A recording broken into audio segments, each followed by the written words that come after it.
रूबिका जी, एक पत्रकार के रूप में आपने भी देखा होगा, कांग्रेस का आपने सेंट्रल इलेक्शन कमेटी कितनी मीटिंग देखी है, उनकी पार्लियामेंट्री बोर्ड की कितनी मीटिंग देखी है, उनके यहाँ हाईकमान स्वयं, उनके मल्लिकार्जुन खड़गे जो अध्यक्ष हैं, वो हाईकमान किसको कहते हैं?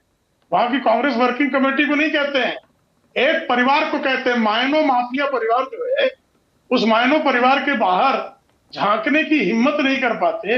ये लोग बात कर रहे हैं भारतीय जनता पार्टी जैसी लोकतांत्रिक पार्टी के बारे में। आप कांग्रेस का अगला अध्यक्ष कौन तय करेगा? ये कोई बता देगा कि कांग्रेस का अगला अध्यक्ष गांधी परिवार तय करेगा। भारतीय जनता पार्टी का अगला अध्यक्ष नहीं, पर वो अध्यक्ष तो दुखती रग आजकल आपकी है प्रेम शुक्ला जी। कह रहे हैं ना यूपी का अध्यक्ष आप लोग चुन रहे हैं, ना आप यहाँ केंद्र में अध्यक्ष चुन पा रहे हैं। यहाँ भी कुछ ना कुछ तो मामला फंसा हुआ है, वरना अध्यक्ष लोकतांत्रिक तरीके से चुनिए, बात खत्म कीजिए, क्यों नहीं चुन रहे आप लोग? हाँ, लोकतांत्रिक प्रक्रिया चल रही है, अभी राज्यों के अध्यक्षों का निर्वाचन चल रहा है। राज्यों के अध्यक्षों के निर्वाचन की प्रक्रिया होने के बाद में हमारे यहाँ बाकायदा चुनाव अधिकारी घोषित हैं, वो चुनाव का कार्यक्रम घोषित करेंगे और उसके अनुकूल राष्ट्रीय अध्यक्ष का भी कार्यक्रम होगा। अब मुझे बताइए, कांग्रेस में चुनाव अधिकारी की क्या स्थिति होती है? अगर गांधी परिवार किसी का नाम ना कर दे तो चुनाव अधिकारी उसका नामांकन भरवा सकता है क्या?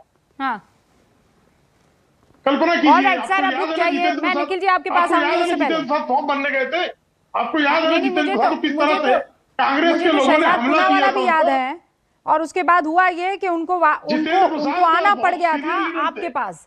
लेकिन यहाँ हाँ, यहाँ आनंद दुबे जी भी हमारे साथ बने हुए हैं, हर्षवर्धन जी भी, फराज किदवई साहब भी और विनीत सिंह भी। फराज किदवई साहब, मैं आऊं आपके पास उससे पहले आनंद जी सच बताइए ना, मैं ये मामला कांग्रेस वर्सेस बीजेपी का नहीं है, ये मामला दो पार्टी विथ गठबंधन का है। और रामलीला मैदान में ठीक है, आप कह सकते हैं भाई उनकी पार्टी है, उनकी पार्टी का आयोजन है, लेकिन अगर आप देखते हैं कि देश की जनता, एक तरफ पार्लियामेंट चल रहा है, शीतकालीन सत्र, दूसरी तरफ रामलीला मैदान में आयोजन चल रहा है, उस आयोजन में केवल और केवल कांग्रेस, मतलब इंडिया गठबंधन के बाकी साथी कहीं नजर नहीं आएंगे। और वो भी किस मुद्दे पर, जिस पर आप लोग संसद में एकदम पुरजोर तरीके से कांग्रेस का साथ दे रहे हैं। वहां बिहार में एसआईआर भले ही मुद्दा नहीं था, लेकिन तेजस्वी बाबू सीट के बगल में बैठकर गाड़ी में बोलते रहे कि हाँ ठीक है, हाँ ये भी है, नौकरी नौकरी नौकरी। आनंद जी, देखिए आपने बहुत अच्छा विश्लेषण किया, पिछले 50-60 सालों में कांग्रेस की बात बताई। देखिए कांग्रेस पार्टी का एक कार्यक्रम है, अब वो रामलीला मैदान में करें, चाहे कहीं और करें, चाहे किसी को बुलाएं, चाहे किसी को न बुलाएं, ये उनकी, देखिए बहुत महान पार्टी है कांग्रेस, कोई छोटी मोटी पार्टी नहीं है रूबिका जी।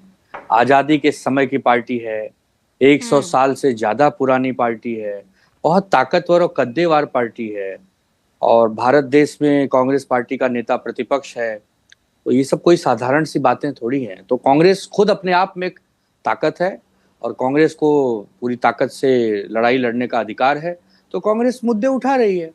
अब अगर आपने जो कहा, ऐसा करते तो वैसा होता, वैसा करते तो ऐसा होता, अगर ये सब सोचे होते, ये सब करते, तब तो क्या बात होती। तो अब जाने दीजिए, जो कर रहे हैं हम उनको शुभकामना देंगे, हमारे भाई हैं, खूब आगे बढ़ें, खूब फले फूलें। अब क्या करें बताइए, क्या कहें हम?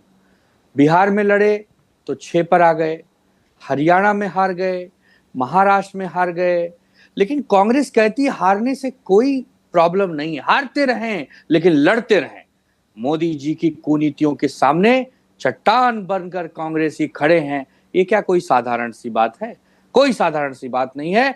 हम उनको साधुवाद देते हैं, वो बहुत बड़े लोग हैं, और उनको रामलीला मैदान के लिए निखिल जी बैठे हैं, उनकी पूरी पार्टी को हमारी पार्टी की तरफ से बहुत बहुत शुभकामनाएं, धन्यवाद। तो क्या कहें बताइए रूबिका जी। आनंद जी, हम क्या कहें? क्या था देखिए रूबिका जी, ये जो कांग्रेस पार्टी है ये हमारी दोस्त है, हम इसे अपनी शुभकामना दे सकते हैं। या और बात है कि अगर कांग्रेस हमें साथ में लेकर लड़ती तो कुछ और ही नजारे होते, और आज नहीं लेकर लड़ रही है तो भी नजारा अच्छा होगा, यही शुभकामना हम उनको दे सकते हैं।